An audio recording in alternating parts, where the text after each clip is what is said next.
noches, hermanos, que el Señor les bendiga a todos. Es un honor nuevamente estar con ustedes, llevándoles una pequeña meditación de la palabra. Y para eso voy a leerles en el nombre del Padre, del Hijo y del Espíritu Santo esta cita que dice en Juan capítulo 6, verso 66. Como resultado de esto, muchos de sus discípulos se apartaron y ya no andaban con él. Eso dice la cita. Esta noche quiero compartir con ustedes una breve enseñanza sobre por qué Jesús usaba parábolas para enseñar los misterios del reino de Dios en su tiempo.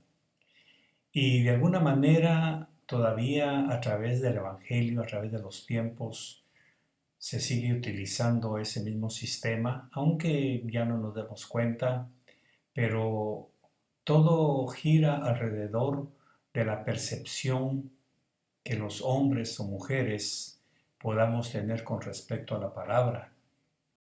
El intelecto nos fue dejado como un beneficio para que nosotros seamos seres pensantes, seres que aprendamos a discernir entre lo bueno y lo malo. Nos fue dejado ese sentido de discernimiento, de cierto conocimiento y sabiduría para poder tener esa cualidad de saber qué nos conviene y qué no nos conviene. El problema es que los que han cultivado mucho el intelecto les sirve de estorbo, o al creer que tienen mucho conocimiento, mucho intelecto, rechazan las grandes verdades del Evangelio, que son cosas tan sencillas, tan simples de entender, pero que el mismo intelecto, el mismo conocimiento, sea académico, sea cultural, sea heredado, o sea por estudios, por lo que sea, se convierte en un estorbo. Ese es el problema mayúsculo que enfrentamos los que predicamos la palabra con relación o con respecto a las personas que van derivando hacia la incredulidad o al raciocinio, porque el raciocinio también es un problema humano que no les permite aceptar las perlas tan sencillas de creer para algunos, pero tan difícil para otros. Por eso es que es un hecho que en la iglesia, en donde quiera que se congregue, hay personas que no fácilmente adquieren la fe, la confianza en la palabra de Dios, porque necesitan que todo se les explique, necesitan que todo tenga una explicación lógica. Y lógicamente, valga la redundancia, la lógica de Dios no es la misma lógica del hombre. Hay un abismo de diferencia entre uno y otro. La lógica de Dios sobrepasa todo entendimiento, dijo Pablo. El conocimiento de Dios sobrepasa todo eso. Sin embargo, el hombre siempre ha querido cuestionar a Dios porque usa o antepone su intelecto para poder creer, y lógicamente, aunque está en la iglesia, aunque está acompañándonos en los cultos y posiblemente cumple algunos ritos, no cumple otros porque en su intelecto no caben ciertos mandamientos o ciertas condiciones que Dios pone para cada uno de nosotros. Ese es el problema de ser muy racional. Esas escuelas racionales en donde le dicen al hombre que use su intelecto, que lo cuestione todo, va derivando en también cuestionar la palabra de Dios. Y ahí es en donde choca. Jesús dijo en alguna ocasión: sobre quien caiga esta roca será desmenuzado, y el que pegue contra esta roca será desmenuzado.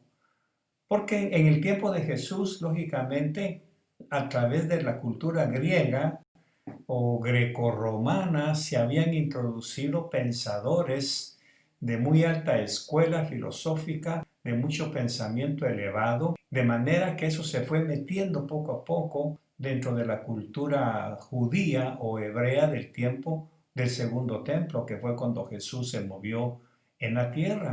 Y encontró este tipo de corrientes grecorromanas o pensamientos griegos filosóficos que Pablo después va a mencionar allá en Corintios cuando empieza a atacar ese problema que ya estaba dañando a la iglesia de aquel tiempo. Y entonces los fariseos que habían sido transculturizados por los conquistadores romanos, que es lo que conocemos ahora por el helenismo, entonces ellos habían sido influenciados por esa cultura helénica o griega y eso les hizo cuestionar las enseñanzas de Jesús. De ahí viene el uso de las parábolas. De ahí viene por qué Jesús empezó a enseñar a través de parábolas, porque Isaías lo había profetizado, para que escuchando no entiendan, para que aunque tengan oídos para oír, que no puedan oír, que no puedan entender. Porque es lógicamente ese pensamiento griego que se metió en la cultura hebrea, que antes lo creían todo por fe en Jehová, ahora viene Jesús y lo cuestionan por una sencilla razón. Ya el pensamiento hebreo había sido vulnerado a través de la cultura griega y ahí precisamente aparece Jesús.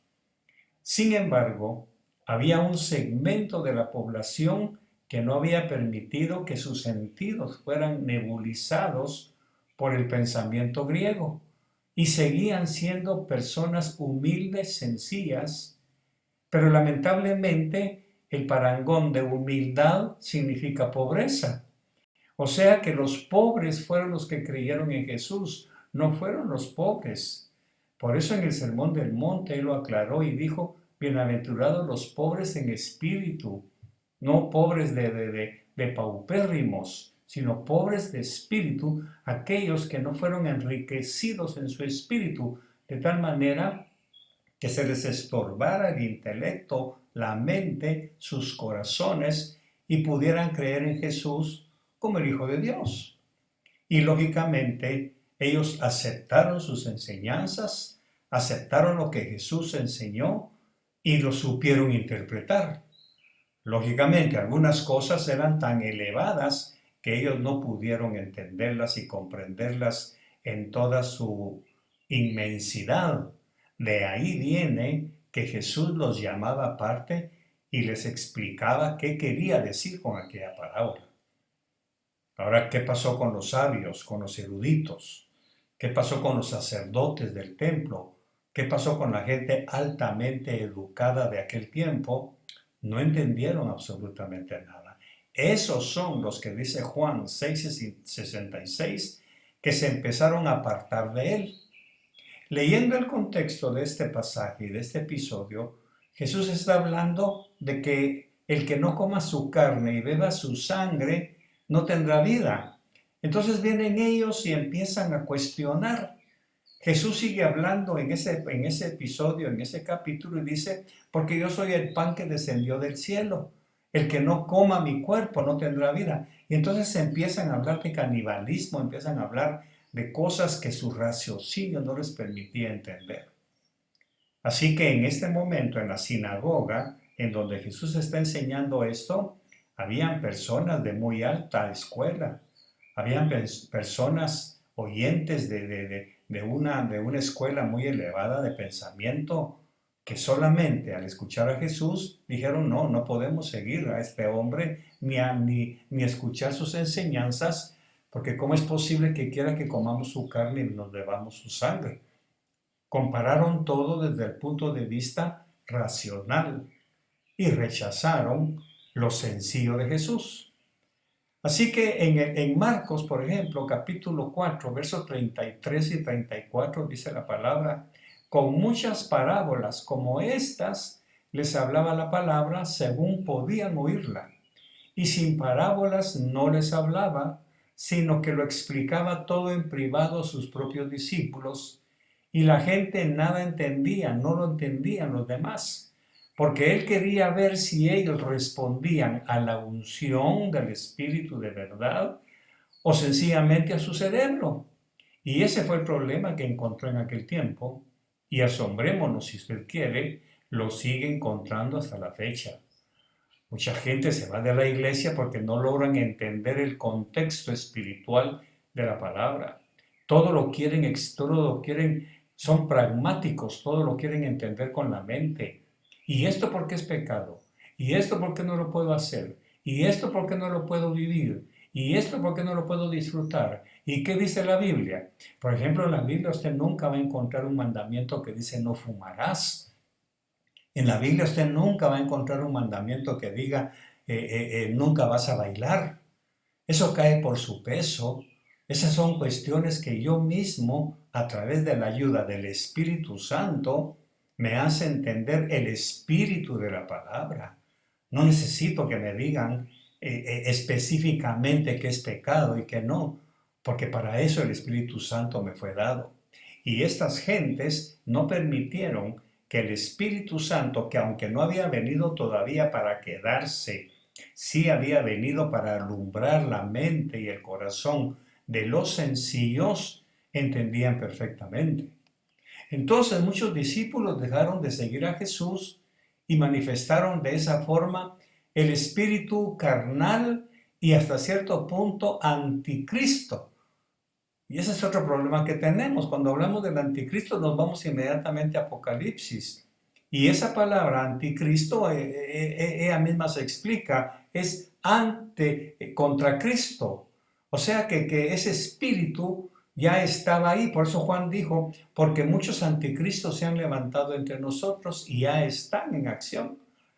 Eso quiere decir que el pensamiento racional de la gente es un anticristo, no porque sea un demonio, un diablo feo ahí, que anticristo como lo hemos visualizado a través de Apocalipsis, sino que es un espíritu que se opone a las enseñanzas de Cristo.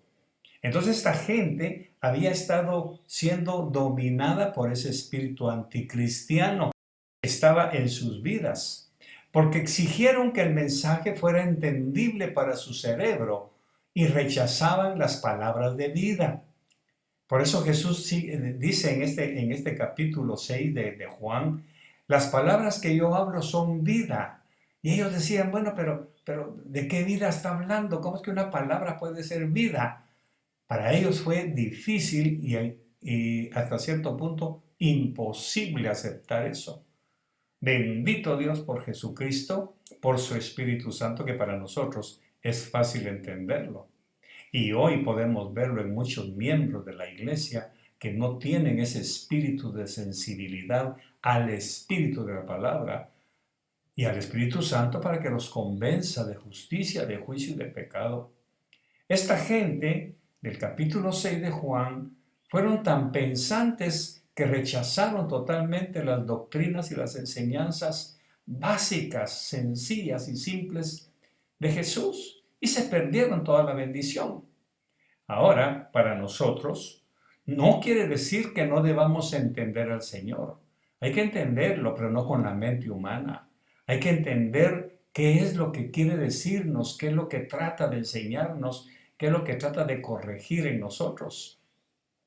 Ahora, desde el nuevo nacimiento en adelante, en cada paso de nuestra caminata espiritual como cristianos, el Señor nos presenta el mensaje para ver si respondemos a la unción del Espíritu sobre su palabra o si esperamos hasta que lo entendamos.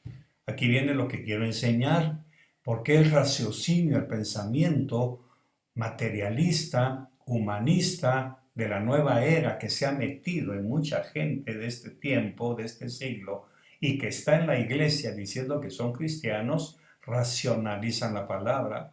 Cuando yo entienda, entonces lo voy a hacer.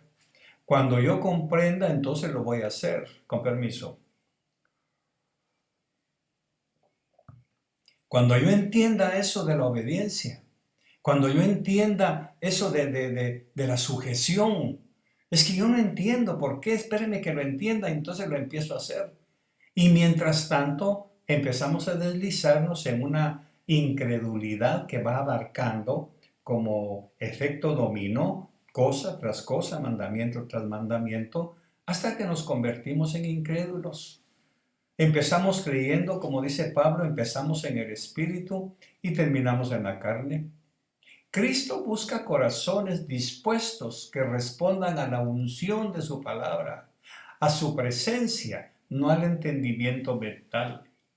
Mientras ustedes o yo tratemos de entender lo que Jesús quiere enseñar con nuestra mente, comparándolo con nuestros conocimientos académicos, si me permiten el parangón, comparándolo con lo que dice Sócrates, con lo que dice Platón, Aristóteles, con lo que dice Mahatma Gandhi, nunca lo vamos a entender. Es que fulano dijo esto y yo no entiendo lo que quiere decir eso. Es que fulano dijo esto y usted se va a los rudimentos del mundo. Y eso no es posible. Por eso es que Jesús fue rechazado y sigue siendo rechazado. Él no quiere gente que obedezcamos hasta que lo entendamos, hasta que yo comprenda. Cristo busca corazones dispuestos, lo repito, dispuestos a responder a la unción, a su presencia y no al entendimiento mental. Por eso siempre habla por parábolas, para que no entendamos, para que los corazones sinceros respondan por amor y no por orgullo, diciendo, sí, eso tiene lógica. Ajá, me parece que sí, eso me suena muy bien. No es cuestión de que a usted le suene muy bien. No es cuestión de que a mí me parezca lógico lo que está hablando, lo que dice la palabra. Es cuestión de fe, mis queridos. Es pues la certeza, es pues la fe, la certeza de lo que no se ve. Eso de que tenga una lógica como yo quiero, que sea como mi lógica, eso es un fracaso para mí. Lo que sucede después de responder por amor a su presencia y dar el paso de fe es que más tarde el Señor, aquí viene la otra parte de la lección, después de haber creído, después de haber aceptado, después de haber sido sencillo para escuchar la palabra, humilde para aceptarla, después el Señor nos aparta y nos explica los detalles de lo que quiere enseñarnos y no lo pudimos entender en aquel tiempo. Es lo que Jesús dice. Las cosas que yo hago ahora no las entiendes, pero las entenderás después. Voy a cambiar el tiempo ahora y voy a decirle, o perdón, el verbo hacer, y lo voy a cambiar por esto. Las cosas que yo digo ahora, no las entiendes, pero las vas a entender después. Esas cosas que Él dice ahora, esos mandamientos, esos preceptos, esos estatutos, esas condiciones que Él pone para poder entrar al reino de los cielos, esos parámetros que Él ha puesto para que nuestra vida sea realmente aceptable al Padre, para que recibamos las bendiciones. Eso que Él pide ahora no lo entendemos. ¿Cómo vamos a entender a alguien que viene un mandamiento y nos dice que no deje padre y madre no será digno de mí? Eso no lo entiendo. Discúlpeme, pastor. Yo no entiendo, porque si allá en el Antiguo Testamento dice que honre padre y madre, y ahora viene el Nuevo Testamento y me dice que el que no rechace, el que no odia a su padre o a su madre, o el que lo ame tanto o más que a Jesús, no es digno de él. Yo no lo entiendo. Discúlpeme, eso no lo puedo hacer. Es que no se trata de que no lo entienda, no se trata de que no lo pueda hacer, se trata de obedecer. Entonces cuando nosotros partimos, no nos olvidamos del Antiguo Testamento, sino que llegamos a Malaquías y entramos a las enseñanzas de Jesús, vamos a entender algo. Jesús explica lo que dijo en el Antiguo Pacto. Jesús vino para explicarnos lo que Él dijo allá. Cuando leemos el Antiguo Testamento, es lo que yo estoy hablando ahora. Lo que yo digo ahora no lo entiendes, pero lo entenderás después. ¿Cuándo es ese después? Cuando me encuentre con Cristo. Por eso es que es fácil entender Levítico, por ejemplo. Eso del cordero, de los sacrificios, de la sangre en el dintel, no me vaya a decir usted que usted sigue todavía derramando sangre en los dinteles de sus puertas, porque tendría que matar un cordero, tendría que ser un cordero pascual, tendría que llenar requisitos, un cordero perfecto, y eso no lo va a encontrar. Entonces, esa lógica del Antiguo Testamento, muchos no quieren aceptar los mandamientos de Jesús porque los mandamientos de Jesús son una explicación de lo que Él habló allá. Entonces, allá tiene un ahora. Lo que yo mando ahora no lo entiendes, pero obedécelo. Lo vas a entender después, cuando empecemos a caminar en el sendero de la gracia de Cristo y bajo la unción del Espíritu Santo. Ahora, el tiempo se extiende. Lo que Jesús le dice ahora, hoy le está diciendo, por ejemplo, honra a padre y madre para que tus días sean largos y bendecidos. Eso quiere decir que ahorita usted va a decir, bueno, ¿en qué quedamos? ¿Lo honro o no lo honro? Lo va a entender después. Por ejemplo, le voy a hablar un poquitito de ese mandamiento. Quien no rechace a su padre o a su madre, estoy parafraseando, o quien nos ame más que a mí no es digno de mí. ¿Qué quiere decir eso? Que todo aquel que por un mandamiento del papá, no quiero verte orando, no quiero verte leyendo la Biblia, viene el papá por cualquier razón y le dice, no quiero verte leyendo la Biblia, estudia mejor. Si en ese momento el hijo obedece al padre más que al Señor, de escudriñar su palabra, ya no es digno del Señor. Ahí no está ni odiando al Padre, no lo está rechazando, sino que sencillamente su corazón se está inclinando a obedecer más a Dios que a los hombres. Entonces son las cosas que nosotros, racionalmente hablando, no las entendemos. Y esos son los momentos de ahora. Lo que yo te digo ahora no lo entiendes. Diezma, ofrenda, asiste a la iglesia, levántate a orar, lee la palabra, ocúpate en las cosas del Señor. Yo no lo entiendo, no necesita entenderlo, solamente necesita y debe obedecerlo. Con permiso. Esa es la razón por la cual en este capítulo tan polémico para mucha gente, es fácil entenderlo para nosotros. Quien no coma mi carne, no estamos hablando de la carne humana, no estamos hablando de canibalismo. Cualquiera sabe perfectamente que la ley ordena que no debemos comer nada con sangre. Entonces, ¿cómo es que Jesús dice que el que no beba su sangre? Para ellos fue un estorbo, fue un tropiezo a su intelecto. Mucha gente hoy se sigue tropezando. ¿Pero por qué tengo que venir a la iglesia todos los domingos? No, no es todos los domingos. Debe venir a la iglesia todos los cultos, no todos los domingos. Pero su intelecto, su supuesta superioridad académica le estorba para entender que fuera del núcleo de la iglesia, usted no está colaborando ni participando con los miembros del cuerpo. Porque este dedo no puede decir, yo no quiero ser parte de la mano, cortémoslo, yo me quiero ir para otro lado. Se seca, se muere, pierde el contacto con la sangre. Y ese es el efecto de la congregación. Pero muchos, lógicamente, se estorban con eso porque no logran entender. Y es cuando viene la famosa frase, es que en mi casa yo adoro, en mi cuarto, en lo privado yo adoro, allá me pongo a cantarle al Señor. Sí, es cierto, está bien pues, si usted quiere hacerlo, pero Pablo ordena, no dejen de congregarse como muchos tienen por costumbre. Es que yo no entiendo por qué tengo que congregarme, no lo va a entender hasta que usted permita que el Espíritu Santo le explique esa parábola de Pablo, si lo podemos ver de esa manera, hasta que el Espíritu Santo lo toque, pero que usted permita ser sensibilizado a ese efecto clarificador del Espíritu Santo, usted va a entender muchas cosas. Y no va a tener que andar preguntando si es pecado ir a bailar, no va a tener que andar preguntando al pastor o la pastora si es correcto que usted vaya a un karaoke los viernes en la noche.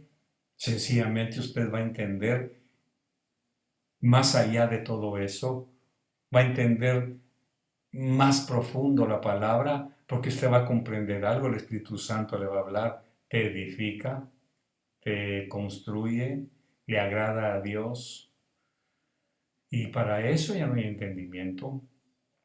En ese momentito las fibras del corazón se han roto, se han abierto, y es cuando usted lógicamente alcanza un grado de espiritualidad que no es súper espiritual, sencillamente es espiritual y deja de ser carnal, porque lógicamente en los términos hebreos, lógicamente la mente está asociada a la carne, el corazón está asociado a la carne.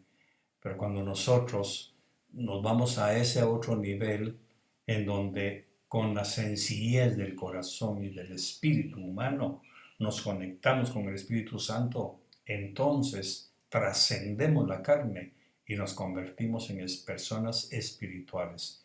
Y dice la palabra que el espiritual juzga todas las cosas y él no es juzgado de nadie. ¿Por qué? Porque el espiritual juzga conforme el espíritu. Ahí está esa cosa que quiere atraer mis ojos. Pero si yo estoy en un momento o estoy en el ambiente espiritual, digo, bueno, voy a ofender al Señor. Pero ¿qué de malo tiene ver una película? ¿Qué de malo tiene ver una telenovela? Pues si para usted no tiene nada de malo, para mí sí. No es que sea malo, pero no me edifica. Por eso Pablo dice, todo me es permitido, pero no todo me edifica. Y repite, todo me es permitido, pero no todo me conviene. Entonces son dos niveles de entendimiento. ¿Le edifica? ¿Le conviene? ¿Es bueno para su matrimonio? ¿Es bueno para su vida espiritual? ¿Le edifica su fe? ¿Le conviene para su crecimiento interno? ¿Le conviene para su caminar cristiano? ¿Le edifica para su relación con Cristo? ¿No le va a estorbar esa situación? Esas son las dos cosas de las que Pablo nos enseña cuando nosotros dejamos de ser, y lo voy a decir con claridad, dejamos de ser de la escuela farisaica. Porque los fariseos todo lo cuestionaban. Entonces, ese espíritu fariseo todavía sigue funcionando en muchos cristianos. Y lo peor de todo es que se sientan con nosotros en la iglesia y por dentro siguen siendo fariseos. No lo entienden. Hermano, ¿y usted por qué no ofrenda? ¿Y por qué le voy a dar mi dinero a la iglesia?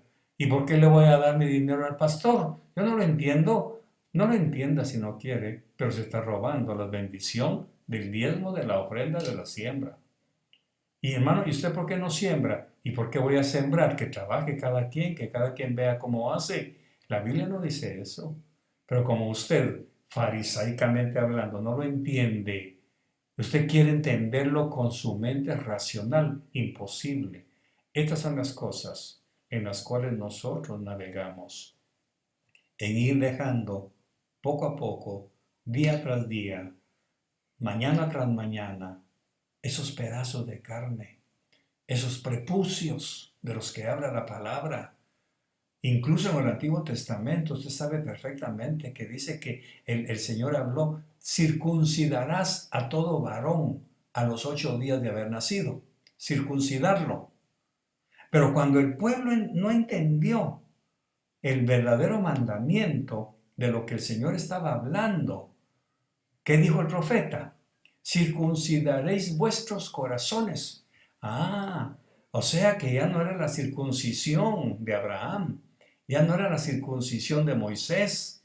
Ahora el Señor, a través del profeta, cansado el Señor de que lo habían convertido en un rito, en algo que realmente no estaba cambiando sus vidas, entonces se fue un paso más profundo y dijo, porque espero que se circunciden el corazón. Y entonces, lógicamente, ahí mismo en el antiguo pacto tenemos dos tipos de circuncisión, igual que hoy. Cuando usted no entiende la palabra, lamento decirle, se va a quedar en oscuras. Pero cuando usted con un espíritu humilde y sencillo le dice, Señor, ¿podías aclararme eso? ¿Podías hacerme entender? El Señor le va a decir, vente aparte conmigo, te voy a explicar lo que enseñé allá. Te voy a aclarar la enseñanza que di a través de la pastora.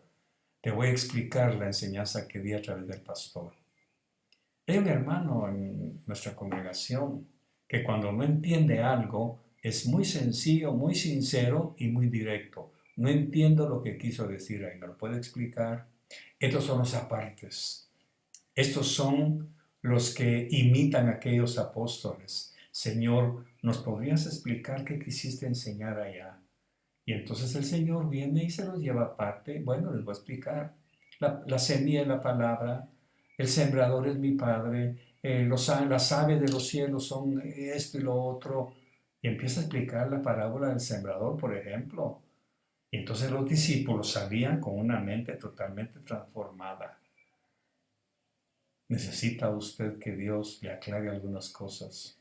Sea humilde, sea sencillo, bote ese intelecto académico que ha alcanzado con tantos estudios, con tanto conocimiento humano, porque eso lo va a apartar de la sencillez de las enseñanzas del Señor.